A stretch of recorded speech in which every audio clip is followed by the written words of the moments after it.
You guys, one particular thing I love is when old Nollywood comes out to fight. F-I-G-H-T, fight. Let me drop my cup. That's what this movie was all about. Old Nollywood came out to fight, to show new Nollywood that we still got the game. Odunlade, I'll give you hand. ORISA. That was a good movie. But you know, the thing about it is that I'm going to say it now. It's for the Yoruba speakers. You will not truly appreciate the movie if you're reading the subtitle. I would say that first and foremost. But in terms of the story, the quality of production, the spin to it, the final destination of the movie, or the predictability of the movie, in fact, it was more like, for me, I was like, what exactly is happening? Like, what's going to happen next? It's a story that I have an idea what is going to happen, but I'm not sure that's the, that's what is actually going to happen, because at every scene, at every turn, it kept making me second guess what I felt like I knew about movies, and what next is going to happen and all of that. It was beautifully written. I really, really appreciate the fact that this movie had so much mastery of the art of storytelling. It wasn't predictable. So what's the storyline, you ask me, and I'm gonna tell y'all. Okay, so a king became Nebuchadnezzar. He became proud. He decided that he himself is a god. In fact, he is God, and the spirit of pride entered into him and ate into him, and he decided that I'm going to destroy you. After all, it said that pride goes before the fall, and that's what exactly happened to him. So I mean, in kingship, there are communities, there are different people that you have to be kind of answerable to, despite the fact that you're the king and you're the ruler of all of these people. And that's one thing with society. Every individual deserves respect and requires respect on a certain level. So when you feel like you're in a position of authority and you do not owe anybody any explanation, I feel like that's the first step to failure for you. And that's what happened to him. He decided to anger the community of witches and wizards in his kingdom. Those ones gifted upon him the spirit of madness, and boy did he display madness on a premium level.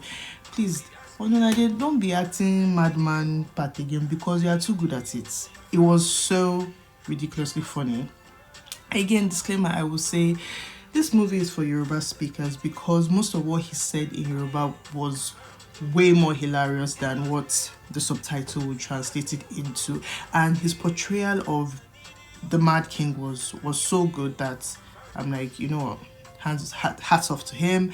And the reason behind his affliction was quite reasonable, because he said sleeping with other people's wives just because he's a king. There's this thing in Yoruba called besele, in the sense that if you're a king, you can take ownership or possession of anything, including other people's wives.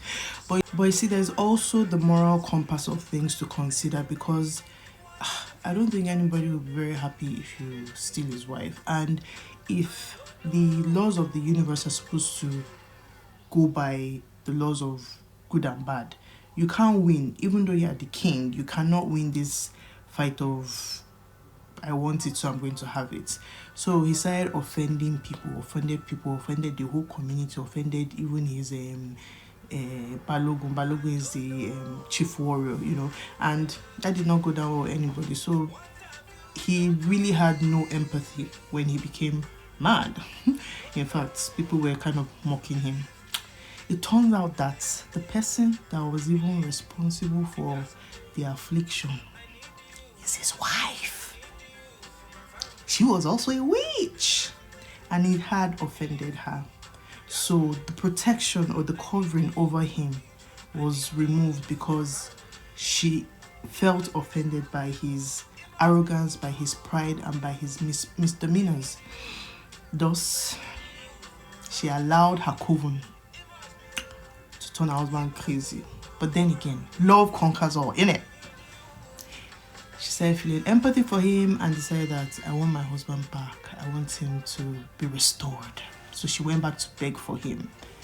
But brethren, there's always the ultimate price for anything. Even in the place of forgiveness, I feel like you still need to pay some kind of, restitution. So he was restored back to his glory. However, his dignity was stripped from him. He became blind and practically a vegetable, but he was given back his kingdom. Fair enough, in my opinion. So, in terms of rating of this movie, for me, it's a solid 8.5 over 10 because it was not predictable. It was beautifully portrayed. I know I always say beautifully, but genuinely, this was storytelling mastery at its best.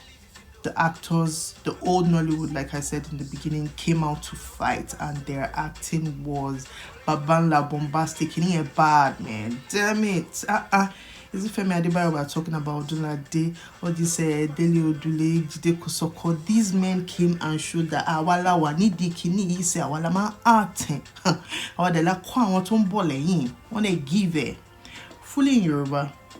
But I appreciate the fact that there is an opportunity for old Nollywood, like I said, to come back into, this beautiful production scene that we're seeing playing out now in terms of picture quality, in terms of detailing, in terms of authenticity in the storytelling coming out now from Nigeria. And I truly appreciate this piece of art because that is what it is.